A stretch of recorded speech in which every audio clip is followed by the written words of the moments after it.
Socrates questions అడగడంలో ఒక significant value చూశారు. He spend majority of his life questioning everything. Next question: why would people cheat, or why would people take divorce? This is like the worst outcome anyone can expect in their marriage life, right? మిమ్మల్ని నమ్మి మీకు ఒకటి చెప్తే మీరు రేపొద్దున కోపంగా ఉండేటప్పుడు అది వాళ్ళ మీదే యూజ్ చేసి, if you are trying to make them feel bad because of their past or because of their insecurity, అది ఇన్హ్యూమేన్ థింగ్ కదా. It's very unethical.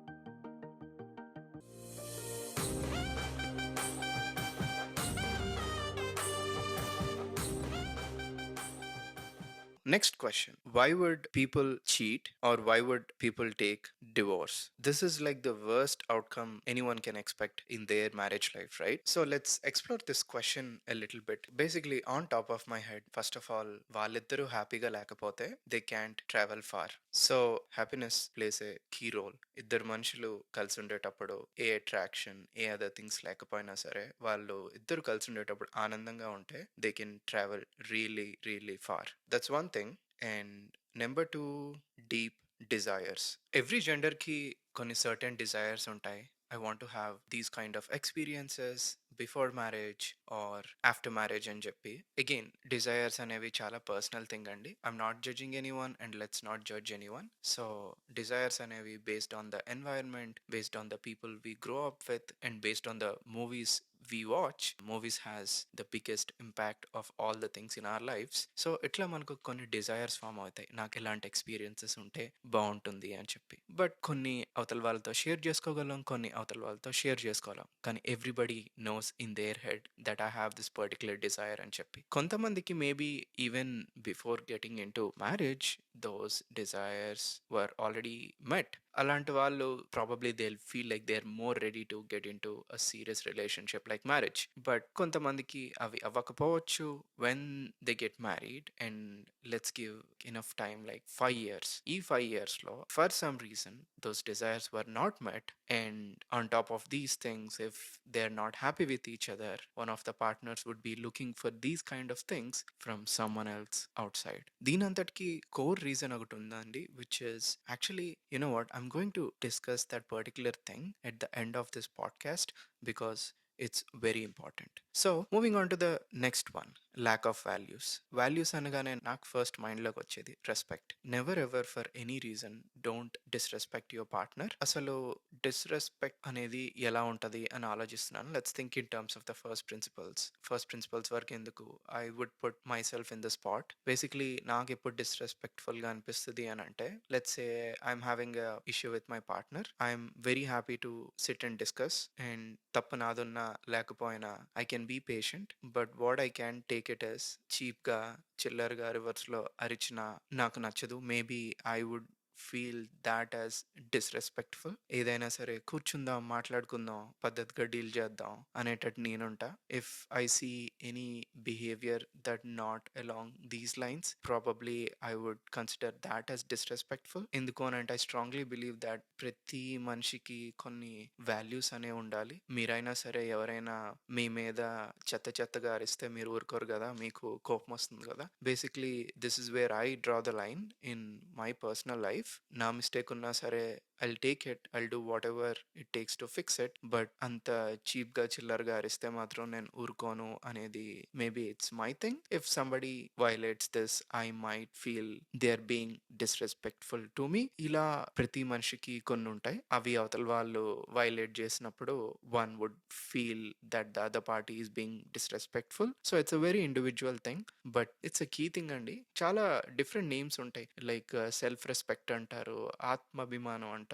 ఎప్పుడు never poke into that. It's important to know what the other person value, because అది ఒక person core కదా. వాళ్ళు డెఫినెట్గా డీప్గా hurt అవుతారు, and that to words cut deep అంటారు కదా. సో కొన్ని అంత డీప్గా హర్ట్ అయినప్పుడు it's not easy to heal. అది మనసులో ఉండిపోతుంది. That's why respect is on top of my values list. Okay.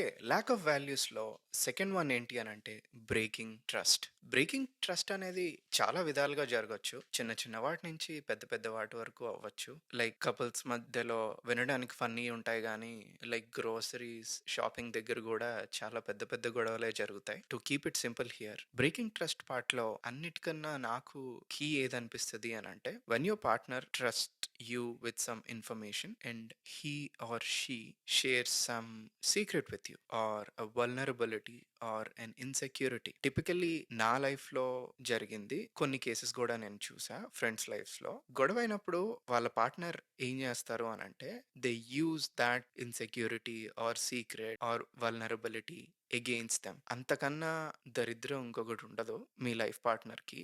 ఎప్పుడైనా సరే మిమ్మల్ని నమ్మి మీకొకటి చెప్తే ఎంత కోపంలో ఉన్నా సరే, never ever use that against them. ఒక్కసారి ఇలా జరిగిందా, ఇంకొకసారి ఎప్పుడు మిమ్మల్ని అస్సలు నమ్మరనమాట.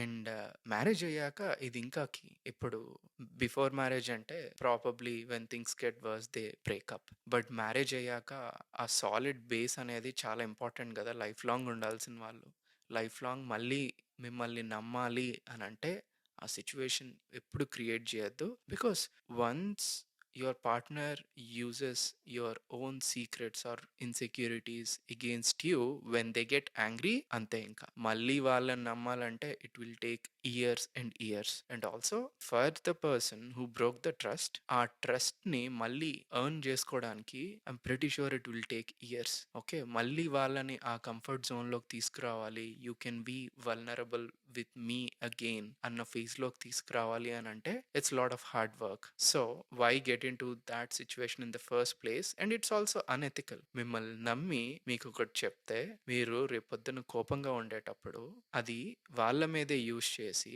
If you are trying to make them feel bad because of their past or because of their insecurity, అది ఇన్హ్యూమేన్ థింగ్ కదా. It's very unethical. So breaking trust would stand second in my list. Anyway, I want keep this pod really short. So ఇక్కడతో ఇంకా lack of values నుంచి next టాపిక్కి వెళ్ళిపోదాం. All right, the last one under the question why would people cheat is not listening. అసలు listening అనేది ఎంత important అంటే it's one of the core pillars of any relationship అన్నమాట. లైక్ ది మోస్ట్ ఇంపార్టెంట్ అని చెప్పొచ్చు. Before we get in to the actual topic, నాకు ఇక్కడ తెలీదు ఎంతమంది ఫ్రెండ్స్ టీవీ షో ఆల్రెడీ చూసారా లేదా అని చెప్పి. It's season 9 episode 10, the one with Christmas in Tulsa. There is this coworker named Wendy. She tries to hit on Chandler. అప్పుడు Chandler ఇలా అంటాడనమాట, no no wait, I'm married అంటారనమాట. అప్పుడు ఆ అమ్మాయి ఏమో ఐఎమ్ మ్యారీడ్ టు అని అంటది. అప్పుడు చాండ్లర్ ఏమో లేదు లేదు, ఐఎమ్ హ్యాపీలీ మ్యారీడ్ అంట అనమాట. అప్పుడు తనేమో ఓ వాట్స్ ఇట్ లైక్. అప్పుడు చాండ్లర్ ఇట్లా చెప్తారనమాట, she is amazing, beautiful, smart. If she were here right now, she would probably kick your ass. What I have with my wife is pretty great, so nothing's ever gonna happen between us అని చెప్పి Chandler తనతో అంటారనమాట. ఈ scene నాకు చాలా బ్యూటిఫుల్గా అనిపిస్తుంది. ఎందుకు అనంటే, అంత హాట్ అమ్మాయి వచ్చి ఒకరి లైఫ్లో మీ వెంట పడుతున్నా సరే, if you are not at least tempted, then that indicates a beautiful relationship between a husband and wife. That's the best thing కదా. హే, నాకు ఇంకెవరు వద్దు, నాకు నా వైఫ్ ఉంది, లేకపోతే నాకు నా హస్బెండ్ ఉన్నాడు, we are very happy with each other, మాకు ఇంకెవరు అవసరం లేదు అన్న feeling isn't the best feeling in the world. Basically this all starts with listening అని నేను చాలా నమ్ముతా. ఎందుకు అనంటే, let me start with my story. In my previous relationship, let's take 100 situations into account. I was on the listening end probably like 98 times. I was on the sharing end probably like 2 times. ఈ 98 సిచ్యువేషన్స్లో నా mind set ఎలా ఉండేది అని అంటే, అవతల వాళ్ళు ఒకటి చెప్తున్నారంటే వింటా, ఏదో వాళ్ళ కష్టం చెప్పుకుంటున్నారు, okay, I should listen, understand and show empathy అనేవి నా వాల్యూస్. బట్ నా వరకు వచ్చేసి ఏమైంది అని అంటే, ఈవెన్ దో నేను చాలా తక్కువ షేర్ చేసుకుంటా, నేను ఒకవేళ షేర్ చేసుకున్నాను అని అంటే ఈదర్ వాళ్ళు నాకు చాలా క్లోజ్ అయినా అయ్యుండాలి. లేకపోతే ఐ హైలీ రెస్పెక్ట్ దెమ్. అంటే రెస్పెక్ట్ ఉన్నప్పుడే కదా! ఓకే. నేను ఇది వీళ్ళకి షేర్ చేసుకుంటే I'm sure I'm gonna find a good answer or at least they will listen to me అన్న ఫీలింగ్ ఉన్న వాళ్ళతోనే నేను షేర్ చేసుకుంటా అనమాట. Maybe all my past shaped my thinking in this way. Anyway let me get back to those 98 situations and 2 situations. ఈ 98 సిట్యుయేషన్స్‌లో నేను ఆబ్జెక్టివ్‌గా ఆలోచిస్తే ఆ అమ్మాయి చెప్పిన టాపిక్స్ కానీ, ఆ సిట్యుయేషన్స్ కానీ మాక్సిమం రియల్ లైఫ్‌లో హాస్ నో వాల్యూ అనమాట. ఇప్పుడెలా ఉందో తెలీదు. At that point she has this amazing ability of creating problems from thin air అనమాట. అసలు రియల్ లైఫ్‌లో అక్కడ ఏం ప్రాబ్లమ్ ఉండదు. Just inside her head and that used to create these unpleasant situations in our life. So, ఈ 98 వినేటప్పుడు నేనెప్పుడు అప్పుడు ఆబ్జెక్టివ్‌గా ఆలోచించలేదు. బట్ ఇప్పుడు చూస్తే చాలా స్టూపిడ్ అనిపిస్తాయన్నమాట. It has no real value in life. అక్కడ నిజంగా పోనీ ప్రాబ్లమ్ ఉంటే మేబీ నేను ఇలా ఆలోచించేవాడిని కాదేమో. It's just her thought process అనమాట. అన్‌క్యానీ ఎబిలిటీ అంటారు కదా! అట్లా she has that uncanny ability of creating problems out of thin air. అక్కడేం లేకుండా. But still I used to listen. ఒకరెవరైనా వచ్చి I'm feeling sad and this is what I was going through అంటే I listen. Those are my values. However అలా నేను ఆ చెత్తంతా empathetic వేలో విన్నా సరే there used to be these like 2 situations where I was going through something. అది career అవ్వచ్చు, లేకపోతే ఏదైనా లైక్ పర్సనల్ డీప్ ఇష్యూ అవ్వచ్చు. అలాంటప్పుడు చెప్పినప్పుడు నాకు ఎట్లాంటి రెస్పాన్స్ వచ్చేది అని అంటే తొందరగా చెప్పు, తొందరగా చెప్పు. ఏంటి తొందరగా చెప్పేది అక్కడ? నేను చెప్పేదే చాలా రేర్. నువ్వు అందులో మళ్ళీ ఇప్పుడు నేను ఓపెన్ అయ్యి షేర్ చేసుకుంటున్నప్పుడు షార్ట్‌గా చెప్పు, షార్ట్‌గా చెప్పు అనంటే ఆ మూమెంట్‌లో నాకు కోపం వచ్చేది కాదు. బాధేసేదనమాట. ఏంటి అసలు నేను చెప్పినప్పుడు ఎందుకు ఈ అమ్మాయి వినదు? ఎందుకిట్లా తొందరగా చెప్పు అంటది అని చెప్పి. మళ్ళీ ఆ ఏజ్‌లో నాకంత మెచ్యూరిటీ గూడా లేదనమాట. To deal with those kind of situations. Like నువ్వెందుకు ఇట్లా అంటావు? I don't feel like sharing with you anymore. ఇలాంటి కాన్వర్జేషన్స్ చేసే మెచ్యూరిటీ కూడా ఆ రోజుల్లో నాకు లేదనమాట. ఆ సిచ్యువేషన్ నాకు ఎలా డీల్ చేయాలో కూడా అర్థమయ్యేది కాదు. After some point I stopped sharing. ఇంకా నా థింగ్స్ నాతోనే ఉంచుకునేవాడిని. I was never big on sharing with her anymore nor with anyone else as well at that phase in my life. ఈ సిచ్యువేషన్‌లో నేనేం నేర్చుకున్నాను అనంటే లిసనింగ్ ఎంత ఇంపార్టెంటో నేర్చుకున్నా అనమాట. ఎందుకు అనంటే నేను అక్కడ నోటీస్ చేశారో లేదో ఇంకెవరితో కూడా చెప్పాలి అని నాకు అనిపించలేదు అని ఇంతకుముందు అన్నాను. మనకు కావాల్సిన మనిషిని వదిలేసి బయట వాళ్ళతో చెప్పుకోవాల్సిన అవసరం మనకేంటండి? ఇప్పుడు చాండ్లర్ అలా ఫీల్ అయ్యాడు, ఐఎమ్ హ్యాపీలీ మ్యారీడ్ అని తనకు అంత కాన్ఫిడెంట్ గా చెప్పగలిగాడు అనంటే అక్కడ ఏదో చాండ్లర్ లోయల్ అని కాదు. ఫస్ట్ మోనిక ఆ ఫీలింగ్ తను క్రియేట్ చేసింది. అలా she took care of him, she listens to him, she gives the feeling of hey Chandler నువ్వు నీలా నాతో ఉండొచ్చు అనే సేఫ్ ఫీలింగ్ తను క్రియేట్ చేసింది. Okay, and this all starts with listening. అవతల వాళ్ళు చెప్పేది మనం విని హే మళ్ళీ ఇక్కడ ఒక్క వినడమే కాదండి, ఏదో విన్నాం కదా అన్నట్టు కాకుండా అవతల వాళ్ళకి ఏదో విధంగా నువ్వు చెప్పింది నాకు అర్థమైంది అన్న ఫీలింగ్ అవతల వాళ్ళకి ఇవ్వాలన్నమాట. యూజువల్లీ నేనేం చేస్తాను అని అంటే వాళ్ళు చెప్పింది నాకు కరెక్ట్ గా అర్థమైందా లేదా అని తెలుసుకోవడానికి, వాళ్ళకి ఆ ఫీలింగ్ ఇవ్వడానికి నేను వాళ్ళు చెప్పిందే వాళ్ళకి రిపీట్ చేస్తా అనమాట. హే నేను కరెక్ట్ గానే అర్థం చేసుకున్నానా అని చెప్పి. So in this way I make sure that I understood it correctly and I also tries to give them the feeling that I'm actually listening. ఏదో వింటున్నా అంటే వింటున్నా అని కాదు. సో ఎట్లా ఏమవుతుంది అని అంటే once you give the feeling of I heard you, then opposite person ఏంటి అని అంటే వాళ్ళు ఇన్సెక్యూరిటీస్ తో మిమ్మల్ని నమ్ముతారు. అలా నమ్మి మీతో వాళ్ళ ఇన్సెక్యూరిటీస్ షేర్ చేస్తున్నప్పుడు ఒక ట్రస్ట్ అనేది బిల్డ్ అవుతుంది ఇద్దరి మధ్యలో. ఒక బాండింగ్ పెరుగుతుంది అనమాట. This happens with best friends. ఇద్దరు బెస్ట్ ఫ్రెండ్స్ ఎప్పుడు ఎలా అవుతారు? ఎవరో ఒకరు దేల్ ఇనిషియేట్ అనమాట. లైక్ ఓకే ఇది నా సీక్రెట్, లేకపోతే ఇది నా ఇన్సెక్యూరిటీ అని ఒకరు ఇనిషియేట్ చేసి షేర్ చేసుకుంటారు. అప్పుడు the opposite person would feel a bit more closer to that person. అప్పుడు ఈ పర్సన్ ఓపెన్ అవుతారు. ఇలా ఇద్దరు ఒకరు చెప్పింది ఒకరు వినడం వల్ల ఆ ఇన్సెక్యూరిటీస్ షేర్ చేసుకునే అట్మాస్ఫియర్ క్రియేట్ చేయడం వల్ల ఒక ట్రస్ట్ అనేది బిల్డ్ అవుతుంది. అదే కాన్సెప్ట్ ని మ్యారేజ్ లో అప్లై చేస్తే ఒక అమ్మాయికి ఒక అబ్బాయి దగ్గర ఆ సెక్యూర్ ఫీలింగ్ వస్తుంది, అలానే అబ్బాయికి కూడా ఆ అమ్మాయి దగ్గర ఒక సెక్యూర్ ఫీలింగ్ వస్తుంది. ఇలా ఒక beautiful relationship will blossom out of the feeling of mutual trust. Again, I want to repeat one important point అండి. ఏదో విన్నాం కదా, okay, let him talk for like 30 minutes, I'll just be on the other end and I'll passively listen అంటే అది actual listening కాదండి. అవతల వాళ్ళు ఒకటి షేర్ చేసిన తర్వాత opposite person should get the feeling of yes she heard me, yes he heard me అని ఇలాంటి ఫీలింగ్ వాళ్ళకి ఇవ్వాలి. అండ్ మనం చిన్నప్పటి నుంచి మనుషులతోనే పెరుగుతాం కాబట్టి అవతల వాళ్ళకి మనం ఫీలింగ్ ఇచ్చామా లేదా అనేది క్లియర్ గా తెలుస్తుంది. When we look at their faces we can clearly read whether the opposite person is getting the feeling of heard or not. అది మాత్రం చూసుకోండి, లేకపోతే అనవసరంగా టైం వేస్ట్ అనమాట. వాళ్ళు మిమ్మల్ని ఇంకొకసారి ట్రస్ట్ చేసి మీతో షేర్ చేసుకోరు, మీరు కూడా you are wasting your own time. And other relationships పక్కన పెడితే ఎస్పెషలీ మ్యారేజ్ లో it's actually your responsibility to give that feeling. ఎందుకు అని అంటే వాళ్ళతో వీళ్ళతో చెప్పుకోవాల్సిన అవసరం మీ హస్బెండ్ కి ఏంటి, వాళ్ళతో వీళ్ళతో చెప్పుకోవాల్సిన అవసరం మీ వైఫ్ కి ఏంటి? ఇంట్లో మీరున్నారు కదా, it's our responsibility to do that and it's actually a duty అనమాట. సో ఎప్పుడైనా సరే ఎవరైనా if they go through something and they first call you, that's a beautiful sign అండి, యువర్ ఎ గుడ్ లిసనర్ అని చెప్పి. ఎందుకు అని అంటే హ్యాపీనెస్ వచ్చినప్పుడు మేబీ ప్రాబబ్లీ 100 మందితో షేర్ చేసుకుంటామేమో, అక్కడ మీరు నోటీస్ చేస్తే అక్కడ పెద్ద ఇంపార్టెన్స్ ఏం లేదు ఆ పర్టికులర్ పీపుల్ కి, అందరితో షేర్ చేసేసుకుంటాం హ్యాపీనెస్. బట్ ఏదైనా కష్టం వచ్చినప్పుడు ఓన్లీ కొంతమందితోనే చెప్పుకోవాలనిపిస్తుంది అనమాట. So it's a sign that you are a good listener అనమాట. And somebody is trusting you with all their emotions and that information and indirectly telling you you are important in my life అని చెప్పి.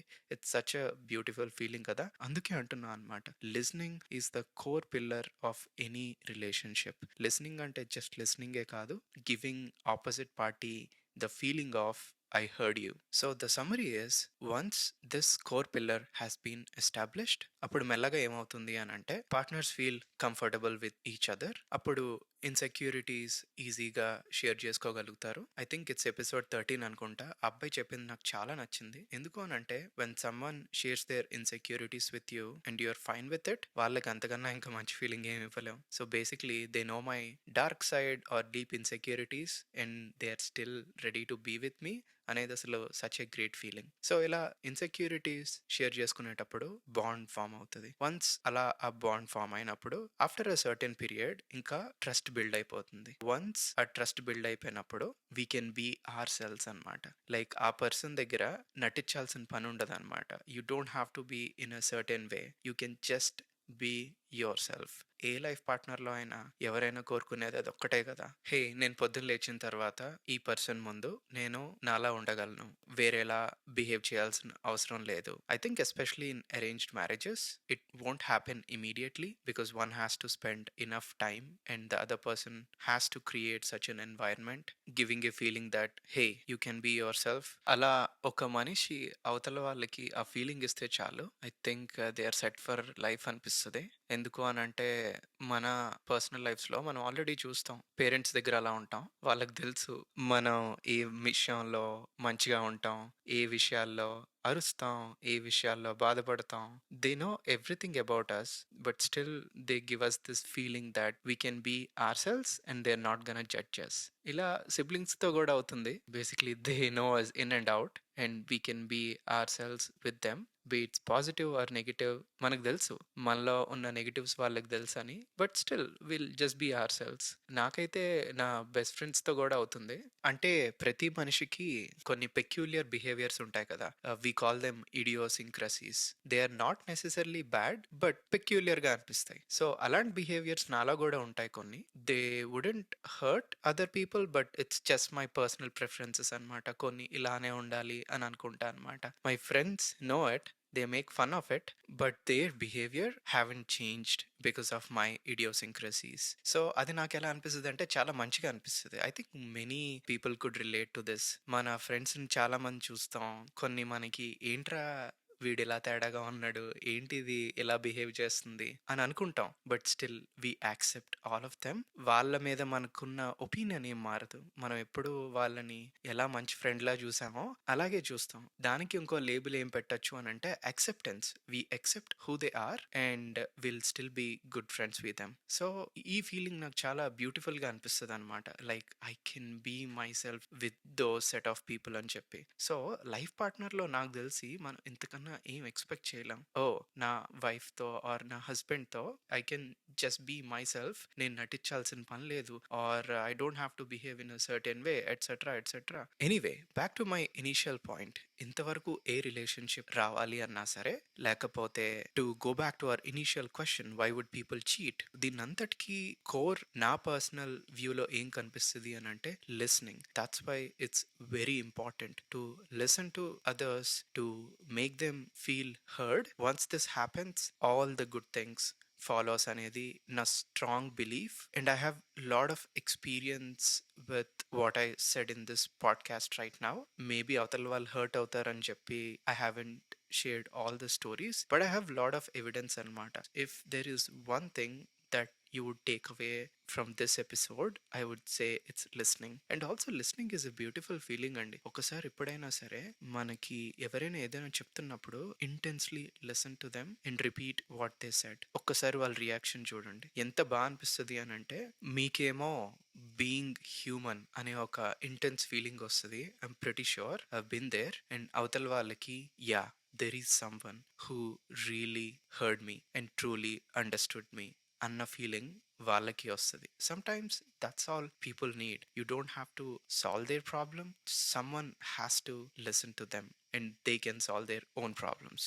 Anyway, so that brings to the end of this podcast. I'm just summarizing what we discussed so far. So why would people cheat anetapudu? First one is like not being happy together, not addressing deep desires, lack of values such as respect, and breaking trust. And the last and most important thing is listening. I hope this is helpful to you. Like I said, if there is one thing that you would take away from this podcast, it is listening. And thank you so much for listening. Have a great week, everyone. Take care.